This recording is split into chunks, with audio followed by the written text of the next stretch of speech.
Today I get to do a video that I've been wanting to do for a couple of years, and let's talk about the Sony PlayStation and my memories with it. Now, a little bit of backstory first. I had always loved video games ever since I had played Centipede on the Atari 2600, and then, later on 8-bit generation and 16-bit.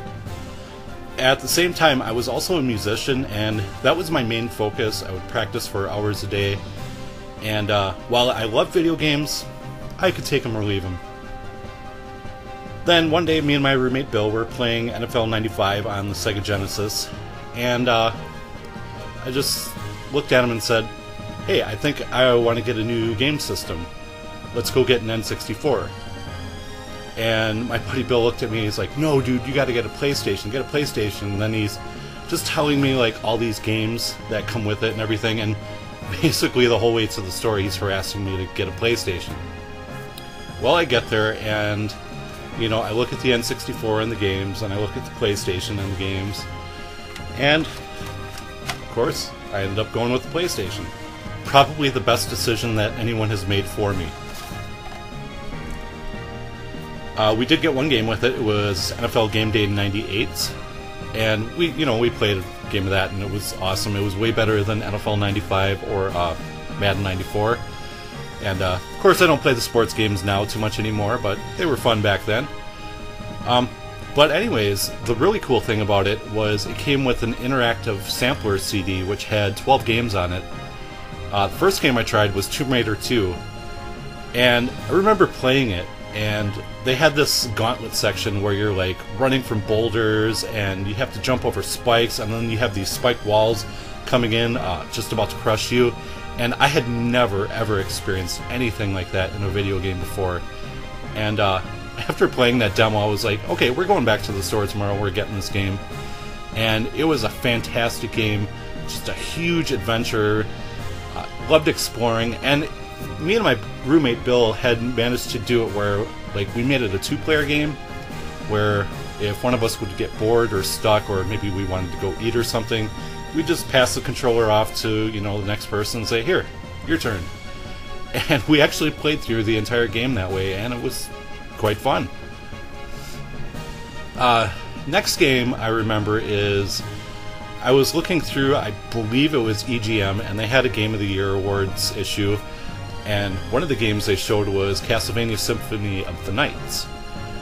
Now, I had only had experience with Castlevania 1 and 4 on the NES and Super NES, and I love both of those games. I didn't come anywhere near beating either one of those back then, but I had to rush out and get Symphony of the Night right away, and I was obsessed with that game for months afterwards. It was just blew my mind. Exploring the castle, graphics were just beautiful, had some awesome music, and really cool game. And one thing I really loved about it is, for the first 2 or 3 years I played it, I would find a new secret every time I played, which, I didn't actively search for secrets before that, but then after that I started doing it because that game just had so much extra stuff to offer.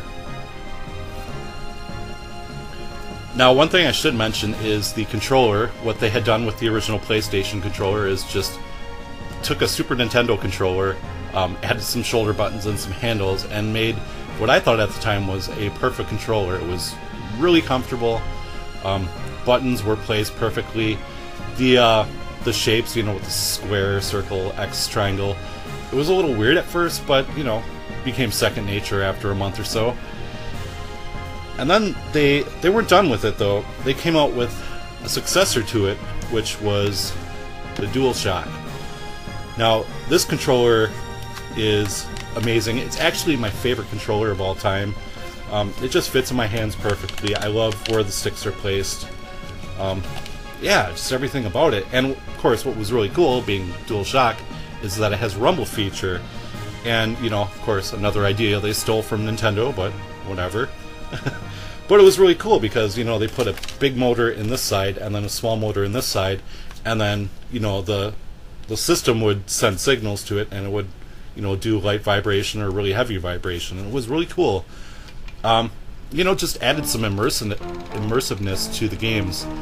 And the two big games I remember coming out right around the time that the DualShock released was, first one was Metal Gear Solid, and I remember stuff like, you know, helicopter blades whirring, and like your controller would just be going whoa, whoa, whoa, whoa, whoa. It was so cool. The game that really impressed me as far as DualShock goes was Gran Turismo. Now, I had been a fan of racing games, not fanatical, but I enjoyed them. You know, I played Hard Drive and Road Rash. Also really loved Need for Speed 3. But Gran Turismo was unlike anything I had ever played. It was so realistic, so deep. It was very challenging, but it never felt cheap. It was just always a really fun game to play, and I liked that they had, you know, nearly 200 cars to choose from. They had really excellent track designs, and they implemented the DualShock feature in the game really well. Like every time you ride over a rumble strip, you know, if you're revving your engine, you change gears, you slam on the brakes, your controller would feed back, and it was just such an amazing thing. And I had put a lot of time into Gran Turismo, probably like 200-300 hours, and then the sequel, Gran Turismo 2, Lifetime, I put well over 1,000 hours into that one. It's actually my favorite racing game of all time, and you know, it's got like 600 cars, tons of tracks, really well done tracks too, and yeah, that's all I got to say about that. Getting back to the interactive sampler CD that came with the PlayStation, at first I was a little disappointed that there was no pack-in game for the system, but that quickly went away when I saw just all the amazing games that were on this demo disc, and I actually ended up buying 5 of them off that disc, so that's pretty good. You know, ended up getting games like Crash Bandicoot 2, Cool Borders 2, Gran Turismo, which we already discussed, NFL Game Day 98, and Tomb Raider 2. So, yeah, really cool. And also had some other games that I always wanted to check out but never got a chance to, like Armored Core, Parappa the Rapper. You know, the first time I booted that up, there's a giant rapping onion. I'm like, what the fuck? And then Intelligent Cube, which I always actively searched for, but I never saw it in any store. And later on I would find out it's a rare game, kind of expensive. Then one day I was flipping through the pages of the official PlayStation magazine, and I saw this giant ad for a game called Parasite Eve, which had really cool artwork, and you know, it was saying it was a cinematic RPG, and you know, I was looking at the screenshots. It looked like a really cool game. So of course I checked it out, and I loved it. It was really cool because it was an RPG, and I had no experience with that genre at the time, or so I thought. But it was also really gory. It kind of had a survival horror feel to it. It wasn't really a survival horror game, but yeah, just an excellent game. It was, you know, pretty short. Actually worked out to be a good starter RPG for me. More importantly, though, it had a demo disc on the inside from Square with a playable demo of Xenogears and a movie for Final Fantasy VIII.